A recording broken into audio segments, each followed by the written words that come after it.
Bonjour les enfants, aujourd'hui nous sommes lundi 30 mars. N'oubliez pas de l'écrire sur votre emploi du temps.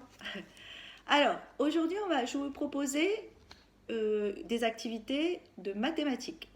Donc on va commencer par l'activité de petite section que les grands aussi peuvent faire. Ça leur fera des révisions et ça ne leur fera pas de mal. Donc pour les petites sections, c'est la reconnaissance du nombre, mais aussi de la constellation du dé et des doigts sur la main. D'accord? Donc quand je fais ça, par exemple, ils doivent savoir, sans compter les doigts, que c'est 2. D'accord? Si je fais ça, sans compter les doigts, ils doivent savoir que c'est 4. Voilà, donc le but, c'est de plus recompter jusqu'à 10 quand on a visuellement l'image du nombre, visuellement, soit par les mains, soit par les constellations du dé. On appelle ça une constellation, le 1, le 2, le 3 qui sont positionnés sur le dé. On doit directement donner le nombre. On n'a pas besoin de recompter chaque fois ou les doigts ou les points sur le dé. Donc pour les petits aujourd'hui, voilà, donc à l'école nous avons ce genre d'affiche. Donc vous voyez, il y a le 1, il y a le 1 sur le dé, la constellation du 1 et le 1 sur le doigt. D'accord? Voilà. Donc les petits, aujourd'hui, là on a le 2 sur les doigts et la constellation du 2. Voilà. 3, je vous montre toutes les fiches. 3, le nombre, les doigts, la constellation. 4, pareil, le nombre, la constellation, pardon, et le doigt. Voilà, donc aujourd'hui les petits, vous pouvez à l'aide avec vos doigts, jouer avec vos doigts avec eux et voir s'ils arrivent jusqu'à 4. On va faire avec les petits, d'accord? Après on ira un peu plus loin s'ils y arrivent. Mais jusqu'à 4 au moins. Et surtout sur un dé à jouer, vous jouez le dé, vous faites rouler le dé. Et ils doivent, vous verrez qu'au début ils vont vouloir compter ce qu'il y a sur le dé. Et après petit à petit, visuellement, ils vont imprimer l'image de la constellation et ils pourront vous donner le nombre tout de suite. Donc vous faites des petits ateliers, ça ne dure pas très longtemps. Vous pouvez leur faire écrire aussi le nombre, pourquoi pas, le chiffre 1, le chiffre 2, le chiffre 3, le chiffre 4. S'ils n'y arrivent pas, c'est pas grave non plus, on ne s'affole pas, on ne s'énerve pas, on ne reste pas des heures sur ça. Voilà, donc vous pouvez vous fabriquer des petites fiches comme ça aussi, où vous pouvez photographier vos doigts, ou simplement le faire en face à face avec eux, combien il y a de doigts, 3, combien il y a de doigts, 5, vous pouvez aller s'ils y arrivent, pas de problème. Après c'est plus compliqué quand il y a les deux mains. Voilà. Pour les grands, aujourd'hui, on va faire un travail de décomposition des nombres. Donc, pour le calcul mental et pour le CP, c'est très important de connaître les décompositions des nombres jusqu'à 10. Ça va les aider pour le calcul, pour les additions. Ils n'auront même plus besoin de réfléchir puisqu'ils le sauront, ça sera acquis, ils l'auront mémorisé. C'est du calcul mental. Donc par exemple, pour cette activité, vous allez prendre une feuille, vous allez écrire le nombre 1. Donc, je suis d'accord, il y a un feutre. Si je mets le feutre ici, la feuille est partagée en deux parties. Si je mets le feutre ici, je vais dire que 1 plus rien est égal à 1. Donc je l'écris dessous. 1 plus rien. Rien, ils savent, normalement on en a parlé, que rien c'est 0. Donc j'ai écrit 1 plus 0 égale 1. Si je mets le 1 de l'autre côté, je vais pouvoir dire que 0, rien, plus 1, ça fait bien 1. Donc j'écris mes deux décompositions du 1. D'accord? Donc là, c'est facile, bien sûr. Hein, il n'y a que deux décompositions possibles. 0 plus 1 ou 1 plus 0. D'accord? Donc on commence à apprendre que quand il n'y a rien, c'est symbolisé par le chiffre 0. On va faire pareil pour le 2. Donc on va compter avec les enfants, on prend deux feutres, par exemple deux objets, ce que vous voulez, des jetons, ça peut être ce que vous voulez. Donc 2, j'ai deux parties. Donc soit je mets mes deux feutres du même côté. Donc je vais avoir 2 plus 0 égale 2. Je l'écris. Si je fais l'inverse, je mets mes deux feutres de ce côté. Là, je n'ai rien. Donc, c'est 0 plus 2 de ce côté. Ça va faire 2. Ensuite, je peux aussi avoir un feutre ici et un feutre ici. Donc, je vais avoir 1 plus 1 égale 2. Et là, je commence les décompositions de nombres. Donc, 1 plus 1, ça fait 2. Donc déjà, ils seront 1 plus 1, 2. Automatiquement, dès qu'ils le verront écrit, 1 plus 1, paf, ils n'auront pas besoin de compter. 1, 2, ils sauront que ça fait 2. Voilà. 3. Pareil, donc je prends cette fois 3 feutres. Bien sûr, on les compte avec l'enfant. Il y en a bien 3. 1, 2, 3. Pareil, j'ai ma petite feuille avec mes décompositions. Donc on va recommencer. 3 plus 0, ça fait 3. 0 plus 3, ça fait 3. Après, je peux avoir 1 plus 2, qui fait 3. Et 2 plus 1. Voilà, donc j'ai toutes mes décompositions du 3. Voilà, vous pouvez faire ça avec les enfants. Et vous les notez en bas. Comme ça, ils peuvent le refaire tout seuls.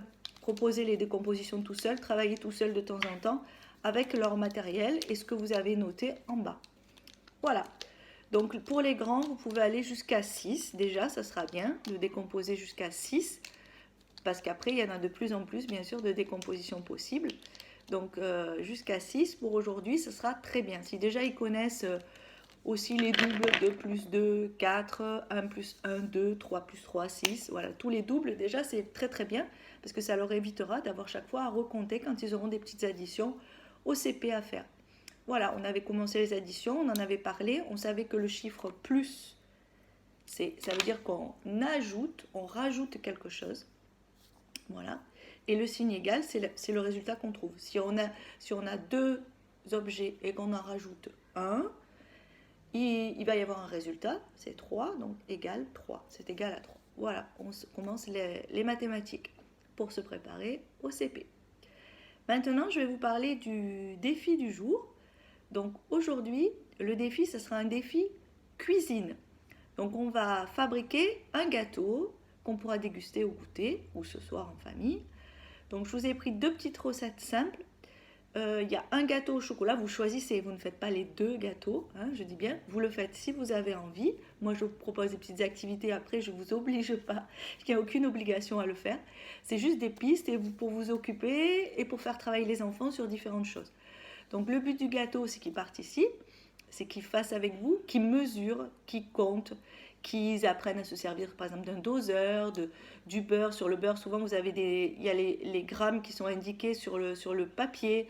Voilà, le but c'est d'arriver à leur faire apprendre le maximum de choses et utiliser des objets, des ustensiles, nommer les ustensiles. Là on va prendre le fouet, là on va prendre la spatule, là on va prendre le saladier ou le cul de poule, je crois que ça s'appelle comme ça, quand c'est en métal. Voilà, le moule, on va beurrer le moule, toutes les actions, beurrer, mélanger, malaxer, qu'est-ce qu'on peut dire, je sais pas, verser. Voilà, donc utilisez bien, c'est le vocabulaire qui est important. On essaie de travailler le vocabulaire, d'enrichir son lexique, ça s'appelle comme ça en termes. On enrichit son lexique, donc on augmente son vocabulaire sur le vocabulaire usuel, les ustensiles de cuisine, les ingrédients pour faire le gâteau, et on pratique, on fait, on mélange, on casse les œufs, on mélange bien, on tourne dans un sens, dans l'autre, voilà. Donc tout ça, ça vous paraît anodin, mais ça aide à apprendre plein de choses et de pratiquer et de faire des choses avec ses mains, c'est aussi très important. Voilà, je vais vous montrer, la vidéo ne s'arrête pas là, je vais essayer de vous montrer les recettes. Alors là, elles sont, si je vous les montre comme ça, elles seront en miroir. Donc je vais essayer je ne sais pas comment je fais pour retourner mon téléphone. Donc je vais vous montrer, donc la première recette, voilà, je vais vous la montrer comme ça. Alors, malheureusement, c'est à l'envers. Donc, je vais essayer de vous la montrer comme ça.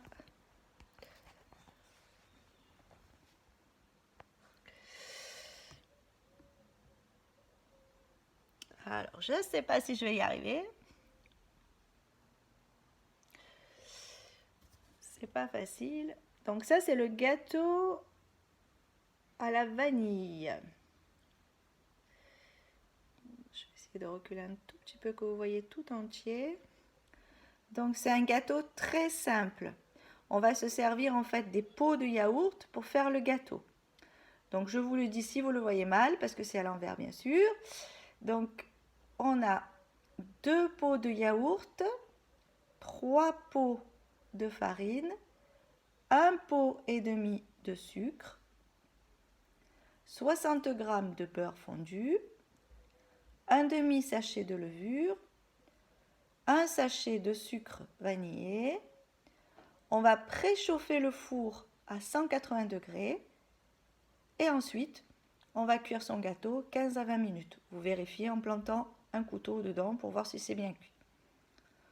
Je vous répète, 2 pots de yaourt, 3 pots de farine, 1 pot et demi de sucre, 60 g de beurre fondu, un demi-sachet de levure, un sachet de sucre vanillé. Préchauffer le four à 180 pendant qu'on fait le gâteau. Et ensuite, on cuit 15 à 20 minutes. Voilà, et on vérifie bien sûr si c'est cuit en plantant une petite fourchette dedans. Alors, le gâteau au chocolat. Le gâteau au chocolat. Donc, le gâteau au chocolat, je vais essayer de bien viser. Hop. Je ne sais pas si vous le voyez bien. Voilà, là je pense que c'est pas trop mal. Donc gâteau au chocolat, on a 150 g de pâte à tartiner, 2 œufs et 70 g de farine. C'est très simple celui-là, il n'y a pas beaucoup d'ingrédients. 150 g de pâte à tartiner, 2 œufs, 70 g de farine. On préchauffe le four à 180 degrés et on cuit 15 minutes. Voilà. Vous voyez comment j'ai écrit la recette. Vous pouvez vous aussi écrire la recette pour les enfants, la préparer pour qu'ils la lisent avec vous en faisant des petits dessins, voilà. Voilà. Donc c'est tout pour aujourd'hui. Je vous fais des gros bisous à tous parce que vous me suivez bien et vous faites bien les activités et les défis. Alors bravo pour ceux qui ont réalisé leurs défis de vendredi, qui m'ont fait des belles accumulations. Donc on se revoit demain. Je vous fais des gros bisous. Restez chez vous. Amusez-vous. Prenez soin de vous et de vos papas et mamans et frères et sœurs. Et à demain.